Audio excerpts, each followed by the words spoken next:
Family പറയുമ്പോ ഭയങ്കര അങ്ങനെ കൊണ്ടാടും. ഞാൻ പറഞ്ഞില്ലേ ഓർക്കാൻ ആഗ്രഹിക്കുന്നില്ല അത്.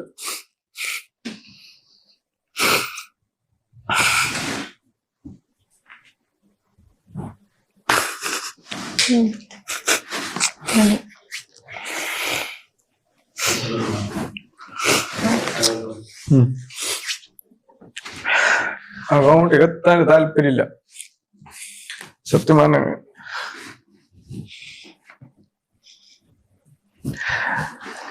വേറെ ആര് പറഞ്ഞാലും പ്രശ്നമില്ല. ആര് പറയുമ്പോ ഭയങ്കര ഫീൽ നിനക്ക്.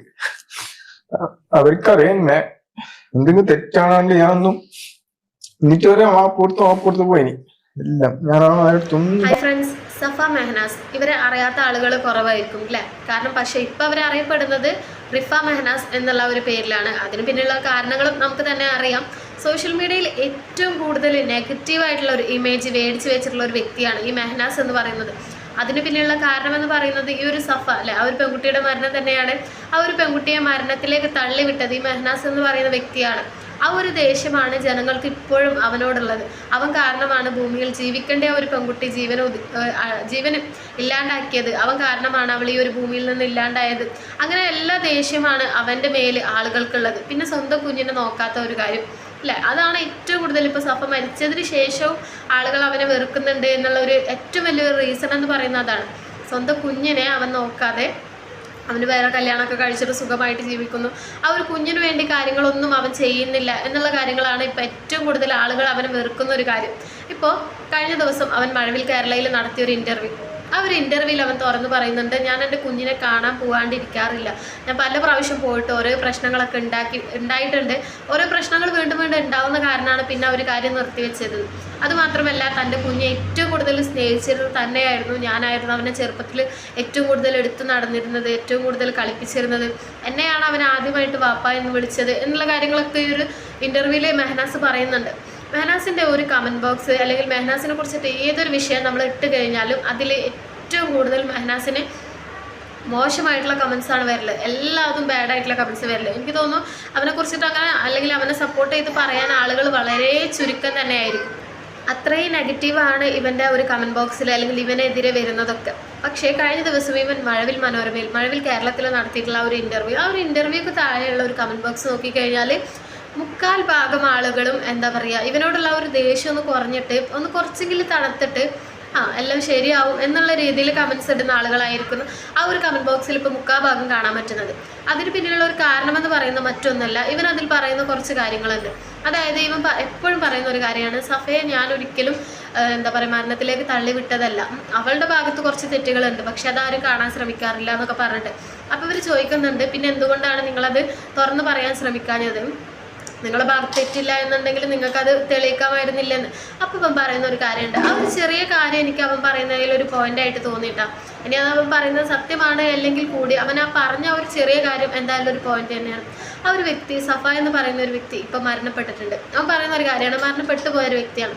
അപ്പോൾ ആ ഒരു വ്യക്തിയെ പറ്റിയിട്ട് ഇനിയും അവർ ചെയ്ത കാര്യങ്ങളൊക്കെ വിളിച്ച് വീണ്ടും പറയുമ്പോൾ അത് അവരോട് ചെയ്യുന്ന ഒരു തെറ്റ് തന്നെയായിട്ടാണ് അവൻ തോന്നുന്നത്. അവനതാണ് പറയുന്നത്, ഇനി അവർ മരിച്ചുപോയി, ഇനി അവരെ പറ്റിയിട്ട് അവർ ചെയ്ത കാര്യങ്ങളൊക്കെ വീണ്ടും എടുത്ത് പറഞ്ഞ് അവരെ നാണം കെടുത്തുന്നത് എന്തിനാണ് എന്നാണ് അവൻ പറയുന്നത്.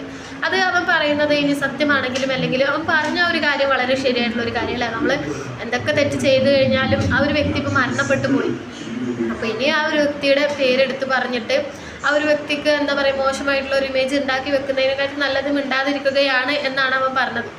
അതാണ് അവൻ പറയുന്ന ഒരു കാരണം. ആ ഒരൊറ്റ കാരണം കൊണ്ട് അതുകൊണ്ടാണ് പല ആളുകളും ഇപ്പോൾ അവനെ എന്താ പറയുക സാരമില്ല ശരിയാവും എന്നുള്ള ഒരു വാക്കിലേക്ക് കൊണ്ടെത്തിച്ചത്. പിന്നെ രണ്ടാമത്തെ റീസൺ ഇവൻ്റെ കുഞ്ഞിൻ്റെ കാര്യം പറഞ്ഞിട്ട് പല ആളുകളും ഇവനെ ഒരുപാട് ദേഷ്യം കാണിക്കുന്നുണ്ട് ഇവനോട്. അതിൽ അവൻ പറയുന്നുണ്ട്, ഞാൻ എൻ്റെ കുഞ്ഞിനെ കാണാൻ പോവുകയോ ശ്രമിക്കുകയോ ഒന്നുമില്ല, എൻ്റെ കുഞ്ഞിനെ എനിക്കായിരുന്നു ഏറ്റവും കൂടുതൽ ഇഷ്ടം, അതുപോലെ തന്നെ കുഞ്ഞിനും അവനോടായിരുന്നു ഏറ്റവും കൂടുതൽ ഇഷ്ടം എന്നാണ് അവൻ പറയുന്നത്. ചെറുപ്രായത്തിൽ വാപ്പ എന്ന് വിളിച്ചത് ആദ്യം അവനെയാണ്, എന്നിട്ടാണ് ബാക്കി എല്ലാവരുടെയും പേര് കുഞ്ഞ് പറയുന്നത് എന്നൊക്കെ അവൻ പറയുന്നുണ്ട്. ഞാനാണ് എടുത്ത് നടക്കാറ്, ഞാനാണ് ഉറക്കാറ്, എന്നൊക്കെ അവൻ പറയാറുണ്ട്. അപ്പോൾ പിന്നെ എന്താണ്, ഞാൻ കുഞ്ഞിനെ കാണാൻ പോകാറുണ്ട്. പക്ഷേ ഇത് ഞാനിങ്ങനെ പോകുന്ന കാരണം വീട്ടുകാർക്കിടയിൽ ഒരുപാട് പ്രശ്നങ്ങൾ ഉണ്ടാവാറുണ്ട്.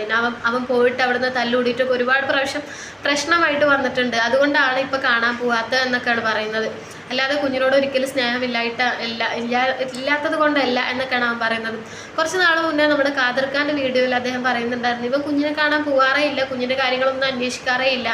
സത്യം പറഞ്ഞാൽ നമ്മളെല്ലാം സോഷ്യൽ മീഡിയയിൽ കാണുന്ന ആളുകളാണ്. നമുക്കിതിൽ എന്താണ് സത്യം, ഇവൻ പറയുന്നതാണോ അദ്ദേഹം പറയുന്നതാണോ ഒന്നും നമുക്ക് റിയൽ ആയിട്ട് കണ്ടിട്ടുള്ള ഒരു അനുഭവം നമുക്കില്ല. നമ്മൾ സോഷ്യൽ മീഡിയയിൽ അവിടുന്ന് ഇവിടെ നിന്നുള്ള കാര്യങ്ങൾ കേൾക്കല്ലാതെ ഇവരുടെ ലൈഫിൽ എന്താണ് നടക്കുന്നത് എന്നുള്ള കാര്യം വ്യക്തമായിട്ട് സത്യം പറഞ്ഞാൽ നമുക്ക് ആർക്കും തന്നെ അറിയില്ല, അല്ലേ? നമ്മൾ ഓരോ സോഷ്യൽ മീഡിയയിൽ നിന്ന് കിട്ടുന്ന കാര്യങ്ങൾ വെച്ചിട്ടാണ് എല്ലാ കാര്യങ്ങളും പറയുന്നതും അല്ലെങ്കിൽ എല്ലാ കാര്യങ്ങളും നമ്മൾ മനസ്സിലാക്കുന്നതും. അപ്പോൾ ഇവ പറഞ്ഞൊരു കാര്യത്തിൽ സത്യമുണ്ടെങ്കിൽ കാലം അത് തെളിയിക്കട്ടെ എന്ന് തന്നെയാണ് പറയാനുള്ളത്, അല്ലേ? നമ്മളൊരാളെ അല്ലെങ്കിൽ നമ്മൾ ഇത്രയും കാലം ചെയ്യാത്തൊരു തെറ്റിനാണ് ശിക്ഷ അനുഭവിച്ചുകൊണ്ടിരിക്കുന്നത് എന്നുണ്ടെങ്കിൽ തീർച്ചയായിട്ടും കാലം അത് തെളിയിക്കും. നീ ഇത്രയും കാലം ചെയ്യാത്തൊരു തെറ്റിനാണ് ശിക്ഷ അനുഭവിക്കുന്നുണ്ടെങ്കിൽ ഇന്നല്ലെങ്കിൽ നാളെ തീർച്ചയായിട്ടും അത് കാലം തെളിയിക്കും. അപ്പം നീ ചെയ്തിട്ടില്ല എന്നുണ്ടെങ്കിൽ നീ നിൻ്റെ വിശ്വാസത്തെ മുറുകെ പിടിച്ചുകൊണ്ട് തന്നെ ജീവിക്കാം. അപ്പം നീ ചെയ്തത് തെറ്റാണ് എന്നുണ്ടെങ്കിൽ ഇന്നല്ലേ നാളെ അത് കാലം നിനക്ക് തന്നെ തെളിയിച്ചു തരും. നിനക്കും ഇപ്പം നീ ഒരു കല്യാണം കഴിച്ചു, നിനക്കും ഭാവിയിൽ അതിൽ കുട്ടികളൊക്കെ ഉണ്ടാവും. അപ്പോൾ ആ ഒരു കുട്ടികളിലൂടെയെങ്കിലും കാലം നിനക്ക് കാണിച്ചു തരും നീ ചെയ്തത് തെറ്റാണോ ശരിയാണോ എന്ന്, അല്ലേ? നമ്മൾ എന്തൊക്കെ തെറ്റ് ചെയ്താലും ഒരുപാട് കാലമൊന്നും നമുക്കത് മറിച്ച് ജീവിക്കാൻ പറ്റില്ല. എന്തെങ്കിലുമൊക്കെ ഒരു നാൾ സത്യം ആ ഒരു മറ നീക്കി പുറത്ത് വരും എന്ന് പറയുന്നത് വളരെ സത്യമായിട്ടുള്ളൊരു കാര്യമാണ്. അപ്പോൾ ഇവൻ തെറ്റ് ചെയ്തിട്ടില്ല എന്നുണ്ടെങ്കിൽ അതും നമുക്ക് മുന്നിൽ തന്നെ കാലം കാണിച്ചു തരും. നേരെ മറിച്ച് ഇവൻ ചെയ്തത് ഇത്രയും കാലം എല്ലാവരെയും പറ്റിച്ചുകൊണ്ട് ആളുകൾ വിശ്വസിക്കുന്നത് തന്നെയാണ് ശരി, ആ ഒരു സഫയുടെ മരണത്തിന് പിന്നിൽ ഇവൻ തന്നെയാണ് എന്നുള്ളൊരു സത്യം, അതാണ് സത്യമെങ്കിൽ അതും നമുക്ക് കാലം കാണിച്ചു തരും. ഇവൻ്റെ ഒരു വീഡിയോയിൽ ഇവൻ കുറച്ച് കരയുന്നൊക്കെ ഒരു ടൈപ്പ് ഉണ്ട്. അതൊക്കെ കാണുമ്പോൾ സത്യം പറഞ്ഞാൽ നമുക്ക് സങ്കടം തോന്നും. ആരായാലും ഒരാൾ നമുക്ക് മുന്നിലിരുന്ന് കരയുമ്പോൾ നമുക്ക് ആർക്കായാലും സങ്കടം തോന്നും. പക്ഷെ ആ ഒരു കണ്ണീര് റിയൽ ആയിട്ടാണോ അതും അവൻ്റെ അഭിനയം തന്നെയാണ് എന്നുണ്ടെങ്കിൽ പിന്നെ നമുക്കൊന്നും പറയാൻ പറ്റില്ല. അത് നമുക്ക് തന്നെ കാണാം. ഇനി വരും കാലത്തിൽ ഇവരെന്തായാലും സോഷ്യൽ മീഡിയയിലുള്ള ആളുകൾ തന്നെയാണ്. സോഷ്യൽ മീഡിയയിലൊന്നും ഇല്ലാതെ ഒതുങ്ങി ജീവിക്കുന്ന ആളുകളാണെന്നുണ്ടെങ്കിൽ നമുക്കൊരു പക്ഷേ അറിയാൻ പറ്റില്ല. പക്ഷേ ഇവരെല്ലാ കാര്യങ്ങളും സോഷ്യൽ മീഡിയയിൽ ഇടുന്ന കാരണം തന്നെ നമുക്ക് വീണ്ടും വീണ്ടും കാണാൻ പറ്റും എന്താണ് ഇവരുടെ ലൈഫിൽ സംഭവിക്കുന്നതെന്ന്.